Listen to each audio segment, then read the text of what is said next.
कल कलकत्ता में brigade parade पे जबरदस्त रैली हुई है।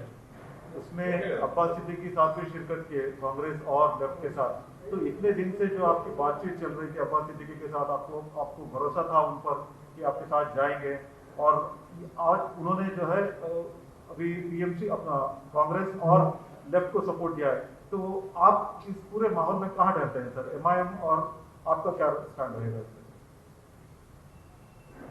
एक शायर का शेर है, मैं अकेला ही चला था जानिबे मंजिल, लोग आते गए कारवां बनता गया। इस पे इसका आपके सवाल का इसका जवाब इतना ही है। और दूसरा यह है कि इस पर एक मौजू वक्त पर मैं इसका जवाब दूंगा। अच्छा, तो कल लेकिन आपकी क्या बातचीत चल रही है अब्बास सिद्दीकी के साथ? क्या हो रहा है वहाँ पे? बताऊंगा आपको, तफसील से बताऊंगा थोड़ा सही वक्त। मीडिया रिपोर्ट्स ये हैं कि अब्बास सिद्दीकी जो कांग्रेस और लेफ्ट के साथ गए, कहीं ना कहीं बीजेपी को हेल्प करेगा ये। देखिए, मैं किसी का तर्जुमान नहीं हूं, वो काबिल लोग हैं, वो अब इस सवाल का जवाब वो दे सकते हैं। सर, मतलब आपका राय क्या है? मतलब आप क्या सोच रहे थे पहले? अब तो आपकी बातचीत चल रही थी, अभी अब्बास सिद्दीकी साहब आपको सपोर्ट कर रहे थे पहले। नहीं, तो अब तो सब आपके सामने हर चीज है, तो ये सवाल करना ये बेमाने है। आप तो देख चुके हैं सब। तो जहां तक मुझे कुछ कहना है इस बारे में, मैं एक अप्रोप्रिएट टाइम पर से बताऊंगा। Sir, prime minister Narendra Modi ने आज वैक्सीन लिया है, पहला वैक्सीन। हाँ बोलिए, हाँ बोलिए। उस पे आपका क्या कहना है? देखिए, देश में सबको कोरोना वायरस से बचने के लिए वैक्सीन लेना जरूरी है, और चाहे वो कोविशील्ड हो या कोई वैक्सीन कोवैक्सीन हो। प्रधानमंत्री ने लिया और लेकर देश को ये बताया कि सबको वैक्सीन लेना है। मेरा मोदी सरकार से एक सवाल है कि जर्मनी की सरकार ने यह कहा है कि जो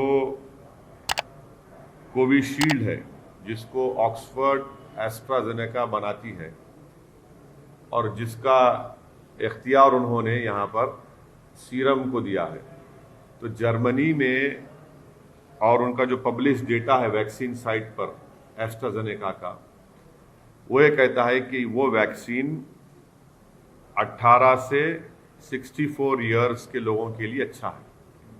64 के ऊपर जो लोगों के लिए उतना इफेक्टिव नहीं है। तो हम मोदी सरकार से पूछना चाहते हैं, क्या ये बात सच है कि एस्ट्राजेनेका का जो कोविशील्ड वैक्सीन है, जर्मन सरकार ये कह रही है कि 18 और 64 ईयर्स के लिए अच्छा है, उसके ऊपर के लोगों के लिए इफेक्टिव नहीं है। और आज इत्तेफाक भी यह है कि वजीर आजम ने कोवैक्सीन लिया है। मैं इस बात को मानता हूं कि सबको, देश में सबको लेना पड़ेगा, ये वैक्सीन लेना पड़ेगा, मगर सरकार से हम ये इस बात का मुतालबा करते हैं कि ज़रा इसका ये जो कन्फ्यूजन है, इस पर थोड़ा उसको, इस कन्फ्यूजन को दूर कर दें।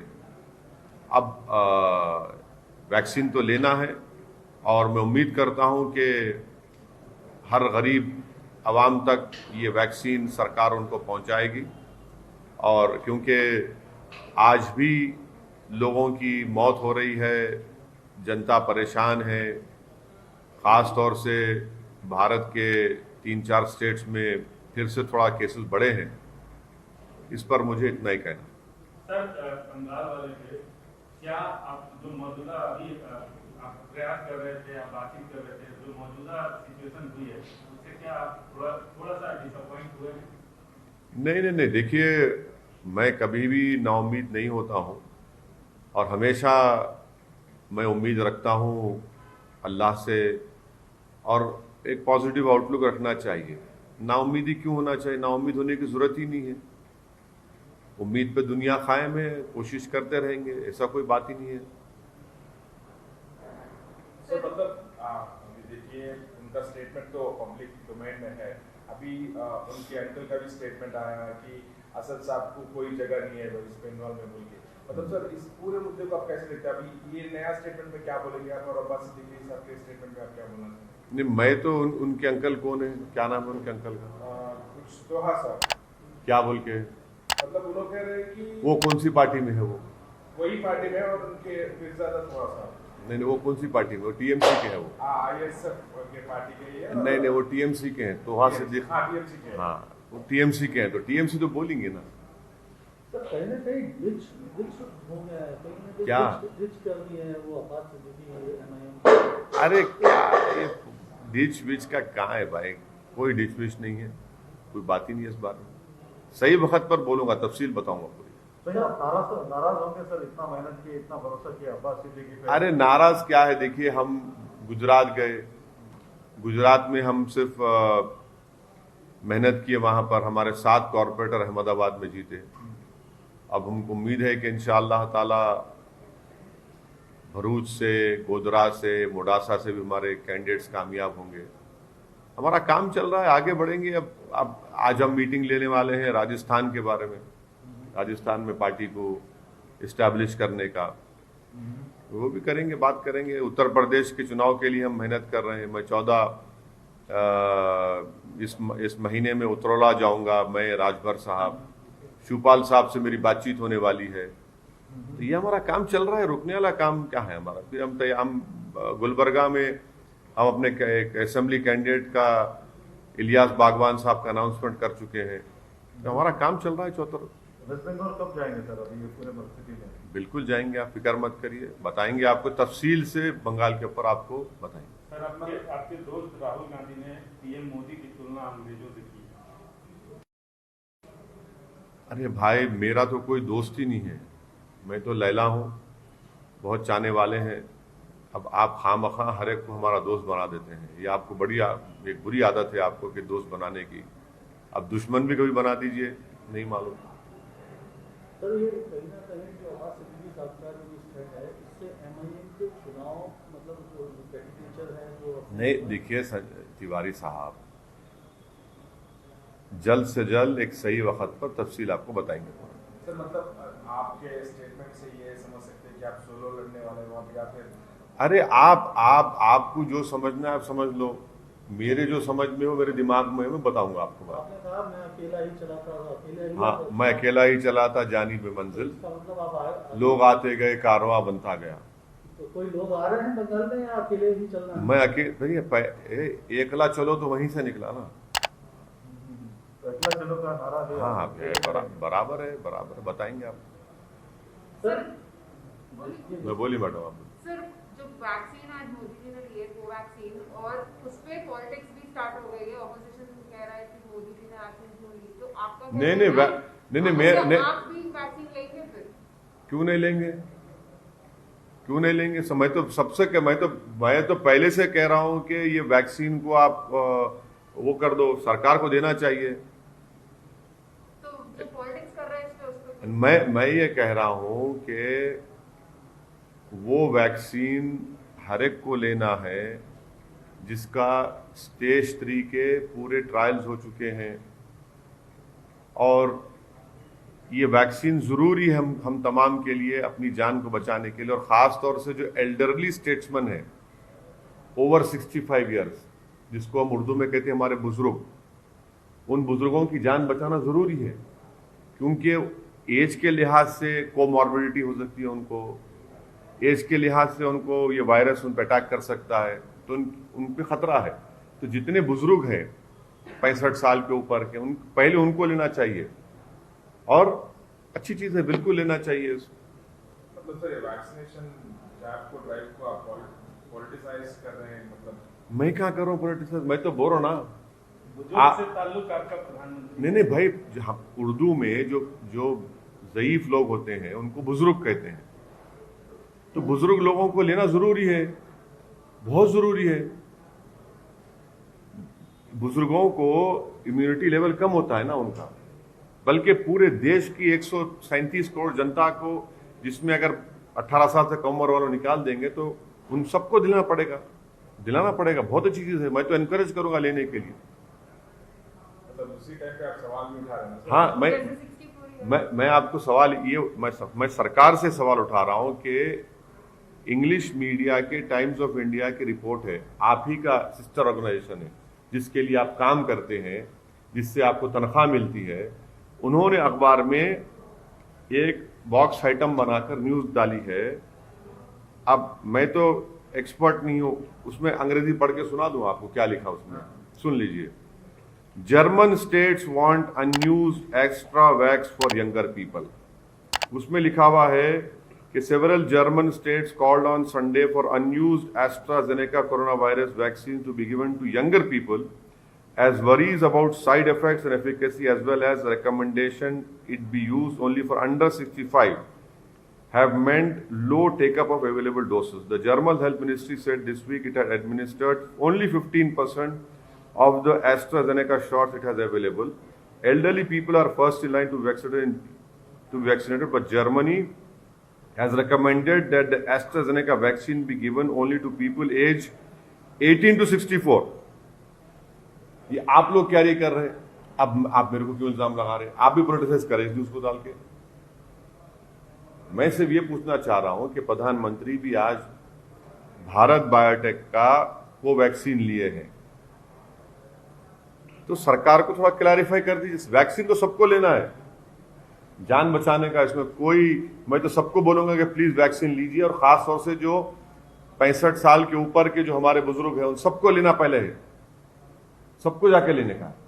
और उसके बाद जो है, मैं तो प्रधानमंत्री से अपील करूंगा कि प्रधानमंत्री से मेरी गुजारिश है कि जितने मीडिया के लोग, खास तौर से जो कैमरामैन हैं, जो फील्ड के रिपोर्टर्स हैं, मेरी प्रधानमंत्री से गुजारिश है कि एक स्पेशल ड्राइव कराकर पहले इन लोगों को दिलाइए आप, क्योंकि जितने कैमरामैन हैं, जितने जर्नलिस्ट हैं, वो कम उम्र के हैं।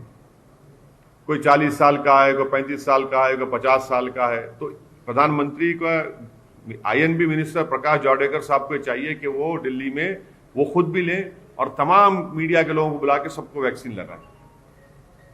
सर, जैसे अब लेफ्ट कांग्रेस के साथ अब्बास सिद्दीकी चले गए, क्या ममता के साथ कोई संभावना अभी भी ऐसी गुंजाइश आप समझते हैं कि बन सकती है? क्या इस दिशा में भी कोई काम करने के लिए चल रहा है या फिर चल सकता है? ऐसा लगता है तिवारी साहब आप टीएमसी के लोगों से टच में हैं। चलिए सर, ओके, थैंक यू।